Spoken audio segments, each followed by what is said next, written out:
Assalamualaikum warahmatullahi wabarakatuh. Halo Sobat Sua, senang sekali rasanya Nabila kembali hadir menyapa Sobat Sua dalam 30 menit ke depan dalam acara Suasapa, mari bersua saling menyapa. Di episode kali ini tentunya Nabila tidak akan sendiri karena Nabila bakal ditemani dengan salah satu dosen dari Fakultas Pertanian dan juga Peternakan. Dan kebetulan juga salah satu dosen ini adalah menciptakan inovasi olahan minuman dari limbah rambut jagung. Di sebelah Nabila sudah ada Ibu Frita. Halo Ibu, apa kabar? Assalamualaikum. Waalaikumsalam. Pagi. Gimana Bu kabarnya hari ini? Insya Allah baik-baik, sehat. Sehat ya Bu ya. Nah ini kan Ibu salah satu dosen dari Fakultas FPP. Nah tapi untuk program studinya Ibu Frita ini mengampu program studi apa Bu? Dari program studi teknologi pangan. Oh, ke teknologi pangan jadi Sobat Sua. Nah ini kan di sebelah saya udah ada minuman dan juga udah ada jagungnya juga nih Bu. Nah ini boleh diceritain Bu dari awal prosesnya seperti apa, kenapa akhirnya mencetuskan olahan limbah rambut jagung ini menjadi sebuah minuman? Oke, jadi awalnya memang program studi teknologi pangan, khususnya Fakultas Pertanian Peternakan, itu selalu berkolaborasi dengan mitra desa. Jadi Universitas Muhammadiyah Malang itu selalu membuka kolaborasi. Ada satu desa namanya Desa Sragi di Blitar, Jawa Timur, yang memang kebetulan tempat dari adik-adik mahasiswa dari prodi kami dan juga agribisnis untuk magang atau PPM. Kalau program sekarang di DPPM, sekarang di program. Nah kebetulan memang dari desanya itu merequest secara khusus komoditinya yang utama yaitu jagung, di mana dia menghasilkan limbah. Kalau Mbak tahu kan mesti di sebelah sini ada limbahnya. Kalau dalam bahasa Inggris kita menyebutnya corn silk. Kemudian mereka merequest ada nggak usaha ataupun hasil riset yang bisa diaplikasikan ke desa tersebut. Nah kita ambil metodenya namanya functional beverage atau dalam bahasa Indonesia disebut minuman fungsional. Nah dari semula itu kita sebenarnya ada dua skema.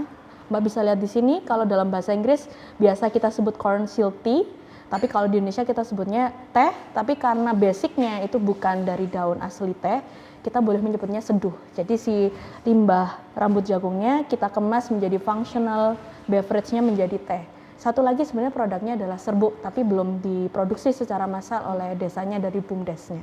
Jadi semulanya itu memang dari request, kemudian ada hasil-hasil riset yang dari mahasiswa dan juga dosen kita terapkan ke sana, begitu. Oke, jadi memang sudah di request waktu program PMM tersebut ya Bu, Betul. oleh warga desa Blitar gitu. Betul, betul. Nah, tapi untuk proses atau penelitiannya itu berapa lama Bu? Penelitiannya selalu bertahap. Jadi penelitian yang baik itu memang semula exploration dari natural produknya. Kalau bahasa kita adalah kita mencari senyawa dulu yang bisa dikunci. Kalau misalnya tanpa scientific dan teknologi, orang hanya mengira kalau di YouTube tuh memang ada beberapa limbahnya itu dicelup-celup biasa, rambut jagungnya dicelup biasa, kemudian diseduh biasa. Tetapi kita bertahap, dari tahun pertama kita cari antioksidannya dulu, senyawanya itu dari polifenol kita kunci, tahun berikutnya kita cek suhu untuk mengunci metabolitnya, berikutnya baru formulating ini. Jadi berapa lamanya bertahap, mulai tahun pertama, kedua, tiga, hingga sekarang masih terus berkembang. Jadi masih akan terus berkembang selaras dengan pengujiannya juga segala macamnya ya Bu? Betul, dengan bahan dasar raw materialnya adalah corn silknya itu tadi.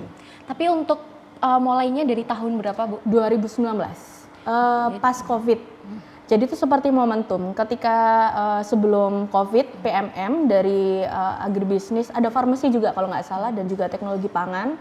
Kemudian kita kerjasama, kita cari kira-kira dikemas sebagai apa. Yang paling mudah diterapkan itu adalah minuman. Nah, baru COVID momentum antioksidannya ternyata bagus, dan antioksidan itu prospek untuk penguat imun, imunomodulator. Nah itu seperti tiba-tiba booming ya, jadi itu seperti jawaban dari risetnya, supporting from semesta gitu. Jadi memang momentumnya tepat dan Betul. juga ininya juga bisa untuk dikonsumsi masyarakat pada waktu itu ya Bu ya? Dan mudah untuk diterapkan. Jadi produsennya kan memang dari masyarakat, kita nggak bisa push hasil riset kalau dia tidak mudah diterapkan di desa. Beda kalau misalnya hasil riset itu diaplikasikan ke industri. Ini kan orang desa yang otomatis harus ringan untuk diterima dan ringan untuk diterapkan gitu. Nah untuk bahan bakunya sendiri berarti langsung mengambil dari Blitarnya ya Bu? Iya, karena memang komoditasnya mereka itu dari jagung manisnya ya. Dari jagungnya kemudian kita cek ada dua jenis jagung, jagung yang non manis sama yang manis. kita ambil yang manis karena antioksidannya dia yang tinggi itu.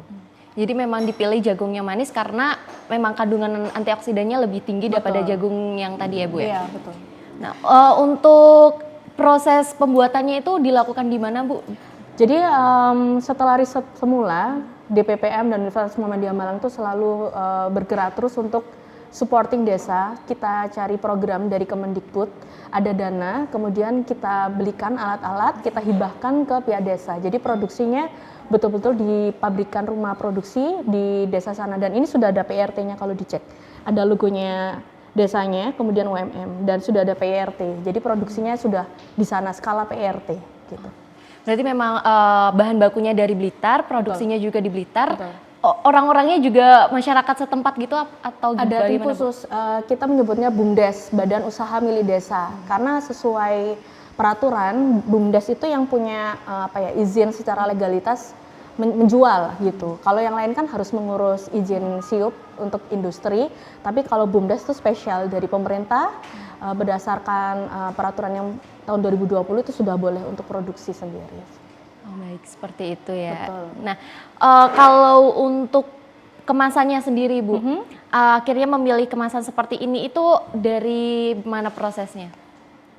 Jadi bagusnya dari Universitas Muhammadiyah Malang yang berkolaborasi bukan hanya si dosen, tetapi mahasiswa itu secara kontinu itu bekerja terus. Nah ini adalah revisi yang kedua. Ini hasil desain dari mahasiswa kami dari teknologi pangan, sudah lulus semuanya. Jadi ini desain dari mereka, kemudian kita komunikasikan dengan Dinkes. Jadi packaging pun untuk functional beverage itu harus dikomunikasikan ke pihak yang membeli regulasi PRT. Jadi ada informasi bahannya dan sebagainya dari desain mahasiswa, kemudian kita tugaskan mahasiswa dan juga pihak desa tentunya didampingi untuk di-ACC oleh Dinkes, kemudian rilislah ini bungkusnya. Jadi memang kolaborasi ini tuh bukan hanya dosen, namun juga warga Blitar, dosen, tadi juga prodi agribisnis, dan banyak sekali orang-orang yang terlibat dalam proses pembuatan ini ya Bu? Iya, betul.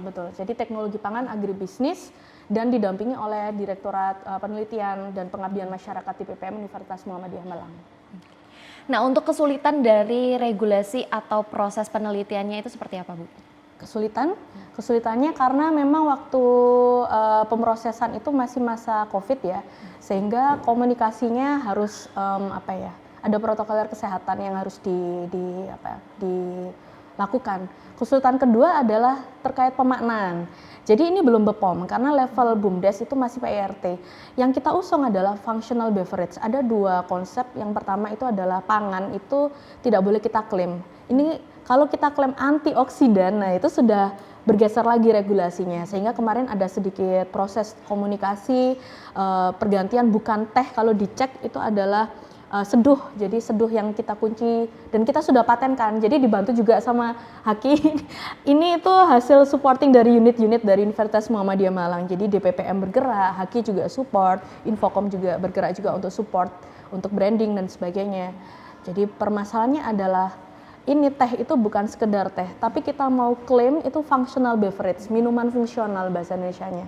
Jadi itu harus dikomunikasikan gimana caranya di packaging itu boleh skala PIRT, tetapi penyampaiannya secara hasil riset senyawanya itu muncul dan aktivitasnya itu muncul dan bisa kita dalam tanda kutip kita klaim ke masyarakat, kita branding, itu yang perlu kita set dengan regulasinya kemarin. Jadi memang yang perlu ditekankan adalah ini bukan cuma sekedar minuman teh, namun juga minuman yang punya banyak sekali. Istilahnya adalah minuman fungsional atau dalam bahasa Inggris disebut functional beverage itu tadi.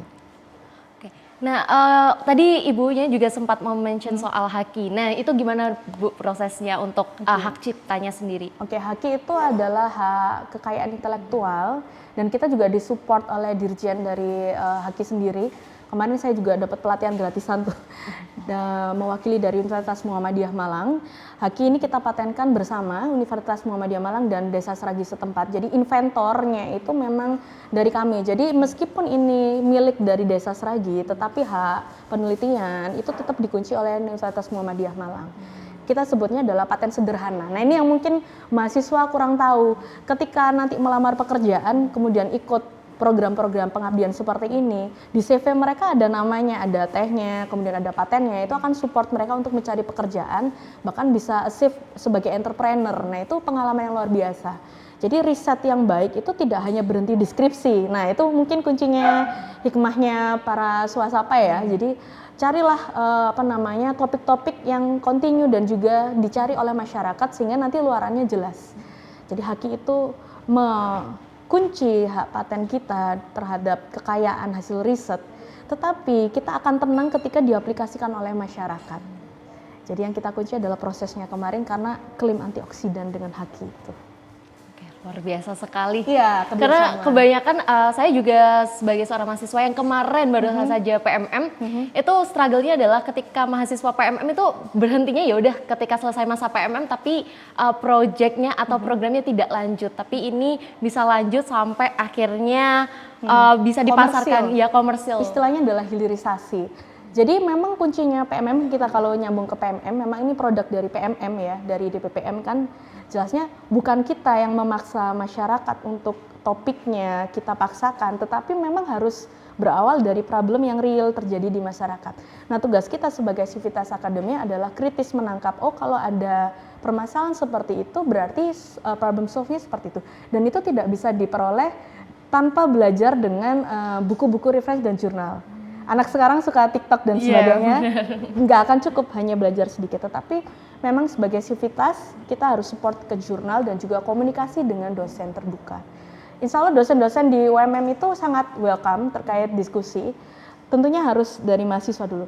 Pun ini saya ketemu Desa Sragi, bukan saya yang mencari, tetapi memang sama Allah atur mahasiswanya mencari saya yang memang bidangnya ini kemudian bertemu. Jadi memang mahasiswa UMM yang aktif untuk mencari ini mana ya yang cocok match-nya, kawin, matchingnya. Gitu. Jadi memang dari semua prosesnya dari mulai tahun 2019 karena terjadinya PMM. Betul. Dan keaktifan mahasiswa Betul. Untuk mau mencari tahu dan mau mengolah Betul. Ini dan akhirnya menghubungi pihak terkait terlebih dari Ibu sendiri sebagai selaku dosen. Jadi akhirnya jadilah sebuah produk ini ya yang sangat amat luar biasa bermanfaat bagi masyarakat. Insya Allah. Gitu. Nah, Sobat Swasapa tadi sudah berbicara sedikit ya mengenai gimana sih awal mula dari pembentukan produk tersebut. Nah, kita akan kembali dalam acara Swasapa, mari bersua saling menyapa.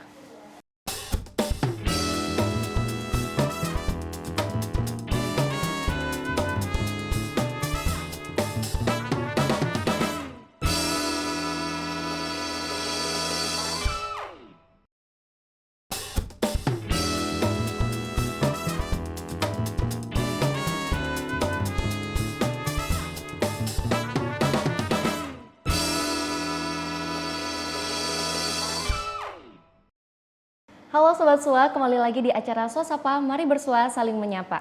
Nah, tadi sudah berbicara dengan Ibu Vita ya terkait dengan pengolahan rambut jagung, dan sekarang di samping Nabila sudah ada tehnya ya Bu ya? Iya betul. Nah, ini saya izin ini ya Bu, nuang ya Bu ya? Boleh, boleh.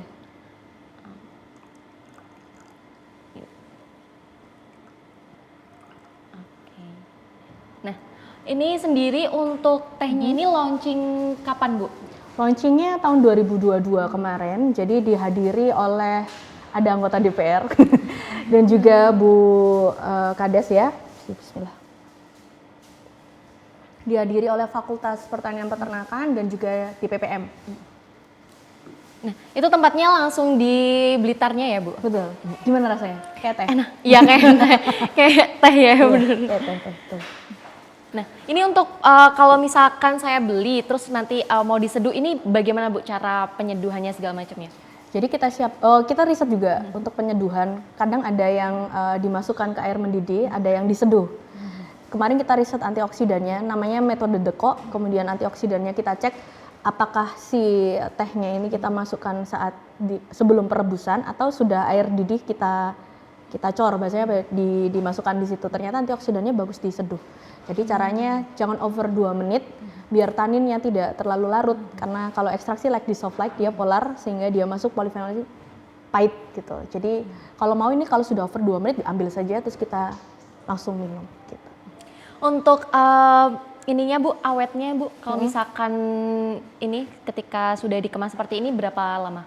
Kalau dikemas kemarin kita masa simpannya bisa sampai 2 tahun ya, karena di dalamnya itu ada kemasan primer, sekunder, dan juga tersier. Nah kemarin kita coba tiga-tiganya, ternyata kemasan cukup sekunder saja. Sekunder itu kalau yang pertama itu dia interact sama si kemasan langsung, yang kedua bungkusnya ini bisa tahan sampai 2 tahun. Gitu. Jadi memang dari awal pembelian bisa tahan sampai 2 tahun ya Bu untuk Tahan itu penyimpanannya? bukan berarti tidak layak untuk dikonsumsi, tetapi kalau over 2 tahun ada sedikit perbedaan flavor atau rasa dari aroma dan juga senyawa metabolit yang menciptakan rasa taste sensorinya kalau orang teknologi pangan menyampaikan gitu. Tapi untuk kandungannya sendiri masih akan tetap? Masih ada, tetapi karena pangan itu ada 3 fungsi, yang pertama itu supporting nutrition, yang kedua itu sensory, yang ketiga itu functional. Functionalnya is okay, tadi activity-nya terkunci, tetapi sensorinya itu terjadi changing. So kita nggak mau rasa di konsumen itu turun, kita kunci itu untuk pemakaiannya tidak over dari 1 tahun gitu. Nah, ini kan menjadi salah satu produk unggulan UMKM-nya Blitar juga nih Bu. Insya Allah. Nah, untuk sosialisasi ke masyarakatnya seperti apa Bu? Karena memang berawal dari BUMDes ya, mereka kemarin kita sudah pelatihan bekerja sama juga dengan agribisnis. Tentunya teknologi pangan itu hilir untuk pengolahannya, tetapi untuk komersilnya kita gandeng dari agribisnis. Mereka penjualannya dari door to door dulu dan juga ikut seperti pameran dari kedinasan pariwisata itu support ke sana, dan juga ada acara dari mungkin kunjungan pariwisata, kemudian Instagram dan komersil lain seperti Shopee itu sudah running. Tetapi yang maksimal dilakukan oleh PA Desa adalah melalui pameran-pameran, karena arahnya akan menjadi oleh-oleh gitu kan. Produk unggulan, kalau bahasa kita adalah one village one product, jadi itu yang diusung. Kalau kita berbicara seragi, maka ingatnya adalah ke teh konsultinya ini tadi. Jadi selain menjadi produk unggulan juga, lalu juga masyarakat setempat bersama BUMDes juga mengolah ini menjadi sesuatu hal yang komersil juga, sudah mulai dipasarkan di e-commerce juga ya Bu ya. Dan bisa menambah pendapatan masyarakat juga nggak sih Bu? Iya, kita menyebutnya adalah pendapatan asli daerah PAD. Memang luarannya dari Universitas Muhammadiyah Malang itu tadi si dosen dan mahasiswa dapat paten, karyanya diaplikasikan ya. Kemudian masyarakatnya memiliki pengalaman, punya produk unggulan, tidak lepas dari PAD juga. Gitu. Oke. Nah, untuk keunggulan dari produk ini sendiri seperti apa, Bu? Tentunya kalau unggulan secara kacamata komersil itu ini menjadi sebenarnya arahnya ke depan. Ini harus survive ke minuman kekinian seperti boba yang rawan diabetes. Jadi gula ini kedepannya keunggulannya akan bisa menjadi minuman ringan atau minuman herbal ya, functional beverage yang tidak kalah dengan produk-produk yang lain. Kelebihannya kita kunci adalah memang penguat imun. Kalau dari kacamata masyarakat sebagai produsen, tentunya teknologinya mudah. Kita sudah support alatnya.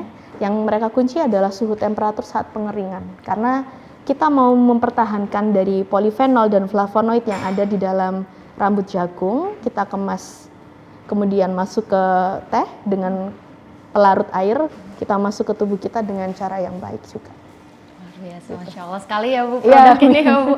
Semoga bisa diterima masyarakat juga ya terkait produk ini. Nah, tadi juga sempat di-spill soal pengeringan prosesnya. Nah, tadi belum diceritain ya proses pembuatan ininya.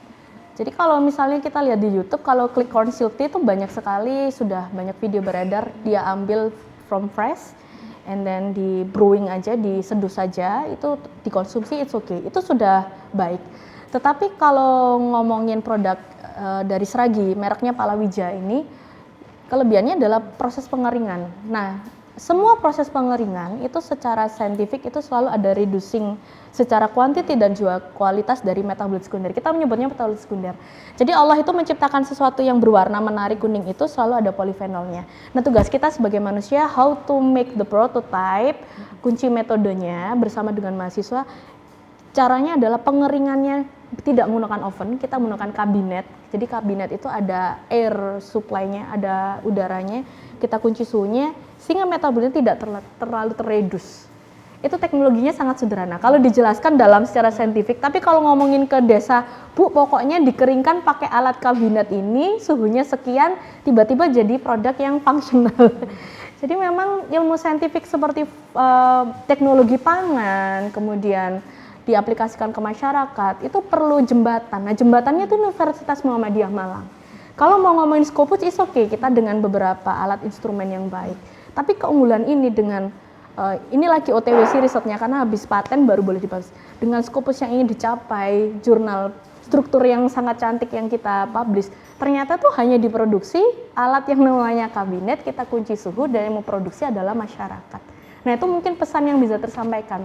Kalau mau ngomongin teknologi yang banyak sekali produk yang lebih baik, tetapi Palawija ini adalah salah satu sampling contoh produk Universitas Muhammadiyah Malang yang sebenarnya dari saintifik yang ribetnya, dalam tanda kutip awam, mungkin Mbak Nabila yang nggak kuliah itu ribet, kita sederhanakan, kita transfer knowledge-nya itu ke masyarakat dengan bahasa yang sudah bisa dicerna, kita beri fasilitas jadi produk yang bisa dinikmati orang semua. Nah, itu mungkin Palawija itu sederhana, cuma dikeringkan, tetapi belakangnya itu kalau bahasa dosen kami itu namanya Prof. Nur tuh filsafahnya itu di situ. Jadi dari yang ribet kita sederhanakan, kasih ke masyarakat jadi yang sederhana. Karena orang pinter itu bukan meribetkan, tetapi menyederhanakan yang ribet sehingga bisa diaplikasikan ke masyarakat. Tetapi ribetnya yang Allah ciptakan itu nyampe ke kita gitu.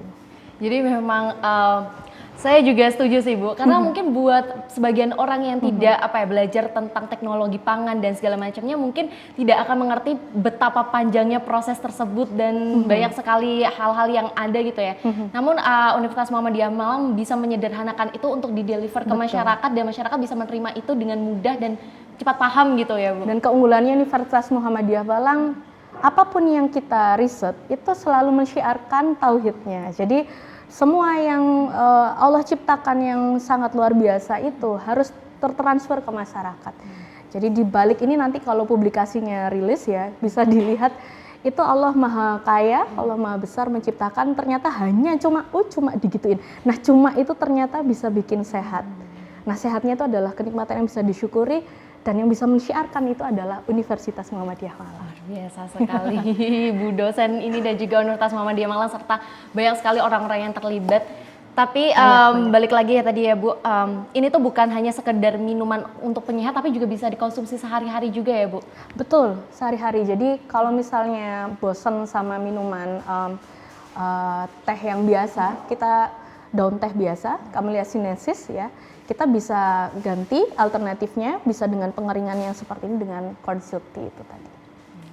Nah, kalau untuk ininya sendiri Bu, kantong ininya, itu bisa digunakan beberapa kali setelah proses penyeduhan itu? Bisa, tetapi memang seperti seduhan yang lain, pasti yang paling primer dan bagus itu memang seduhan pertama. Seduhan pertama ya.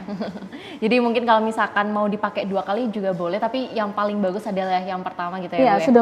sudah berkurang. Ambil lagi. Dan ini harganya cuma 10.000 sih. Nah, tadi juga ibunya udah nge-spill duluan kalau ini harganya 10.000 saja Sobat Sua. Dan ini bisa dibeli di mana Ibu? Di Seraginya. Jadi ada kontak memang kayaknya putrinya dari Bu Kadesnya. Dan Bu Kadesnya, kepala desanya Bu Leni itu, dan suaminya juga alumni dari UMM. Masya Allah. Jadi luar biasa alumni luar UMM. biasa. Betul. Jadi memang dari alumni Betul. juga ikut terjun langsung dalam proses ini ya, produk ini ya Bu.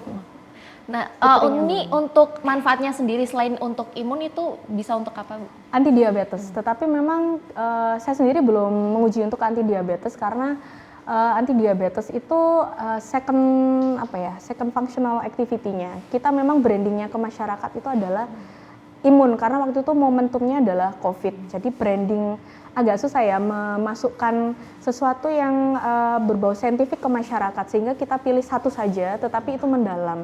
Kita ambil antioksidan dan juga untuk penguat imun itu tadi. Jadi memang selain untuk penguat imun namun juga lebih ada beberapa anti diabetes juga ya Bu. Betul. Luar biasa. Tapi kalau minumnya nggak pakai gula ya, jadi kalau mau bagus seduhannya, karena di dalam dari corn silk-nya itu sudah ada fruktos. Fruktos itu adalah gula baik yang ada di dalam tumbuhan, dan itu jauh lebih baik dibanding yang lain ya, tidak terlalu indeks glikeminya baik ya. Jadi tidak usah pakai gula pun kalau dites sudah manis. Jadi anti diabetesnya support di sana. Nah, tadi udah aku tanya soal ini Bu, kesulitan. Tapi saya juga mau nanya soal apa sih hal yang menarik sekiranya waktu proses dari awal penemuan rambu jagung untuk dijadikan sebuah olahan minuman sampai akhirnya saat ini sudah bisa dinikmati oleh masyarakat. Yang menarik adalah mungkin saya pribadi ya, karena waktu itu sesungguhnya kalau boleh jujur, waktu diminta oleh Pak Aris namanya itu wakil dari Desa Seraginya itu, untuk Bu tolong bantu kami untuk ini, waktu itu saya lagi sebagai dosen muda lagi banyak-banyaknya kerjaan, waktu itu sempat saya tolak. Nah kalau waktu itu ditolak dan tidak dipaksa itu mungkin nggak lahir. Waktu itu saya agak bingung karena memilihkan teknologi yang cocok untuk desa, sementara idealis saya sebagai dosen muda itu masih banyak, tentunya pengen mengaplikasikannya itu ada yang banyak lah pengolahannya yang banyak untuk beberapa metode, tetapi saya sedikit kunci saja sedikit saja ilmu yang kita niatkan dengan baik, ternyata yang menarik adalah daya terima masyarakat. Jadi waktu launching tahun kemarin, mungkin Pak Aris, Pak Dekan Fakultas Pertanian Peternakan dan juga Pak Lati pun, ada Pak Ali juga dari pengabdian di PPM itu hadir sebagai saksi, itu gede banget launchingnya, dan daya terima masyarakatnya itu antusiasnya juga welcome. Saya sebagai Civitas Akademia tuh gini, ini kan teknologinya cuma simple ya, tetapi ternyata bagi orang yang tidak belajar, saya orang natural product chemistry ya, jadi orang chemistry, itu ternyata impact-nya baik. Sedikit saja itu sudah baik, apalagi kalau kita semua itu memiliki visi yang sama.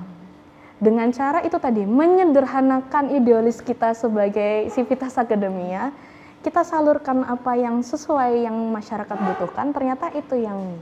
Tapi tentunya ada PR. Kalau pertanyaan berikutnya ada PR. Karena memang masyarakat kita itu SDM-nya lagi, edukasi is something different, jadi tidak semuanya itu punya daya survive, terlebih anak milenial.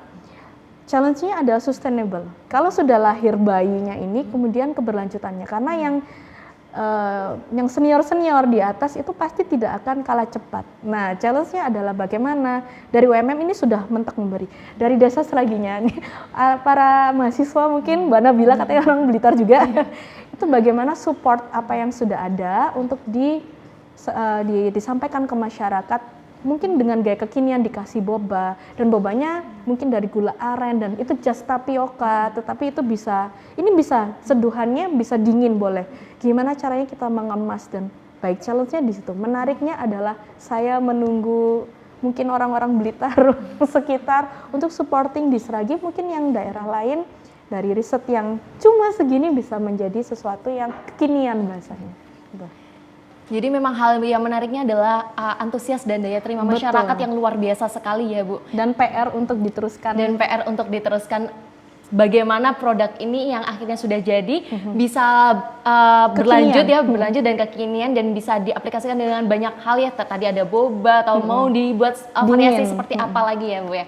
Nah untuk pertanyaan terakhir nih Bu, inovasi apa yang setelah ini pengen Ibu lakukan setelah lahirnya produk ini? Sebenarnya ada satu produk lagi, tadi saya sebut serbuknya. Jadi kalau cuma saya bilangnya tadi teh celup seperti ini pasti sangat mudah untuk ditiru oleh desa lain. Sehingga kemarin kami dari Universitas Muhammadiyah Malang memberi usul dan sudah dipatenkan juga, PRT-nya sudah dikunci, yaitu minuman serbuk. Ayo masyarakat Jawa Timur, Blitarnya. Jadi di Desa Seraginya ada serbuk. Serbuk itu seperti minuman instan. Yang orang tidak tahu adalah itu hanya butuh teknologi cuma pengadukan biasa, mixer dan kabinet yang sudah dimiliki. Yang baiknya keterbaruan novelty-nya kita kunci pengisi namanya CMC dan Twin, itu juga hasil risetnya mahasiswa dari Teknologi Pangan FPP Fakultas Pertanian Peternakan, dimasukkan ke mixer dia akan jadi busa. Bayangkan terabot ini seduhannya kita masukkan ke mixer, itu inovasinya. Kita masukkan tadi Twin and CMC seperti serbuk aja untuk bikin jadi kayak sabun, soap ya, foam jaing. Itu kemudian kita tuangkan ke loyang, kita keringkan, dia akan menjadi seperti selai. Kita masukkan ke blender biasa, dia hancurkan, di mash pakai saringan biasa, itu sudah menjadi minuman instan seperti komersil yang kalian minum instan semuanya.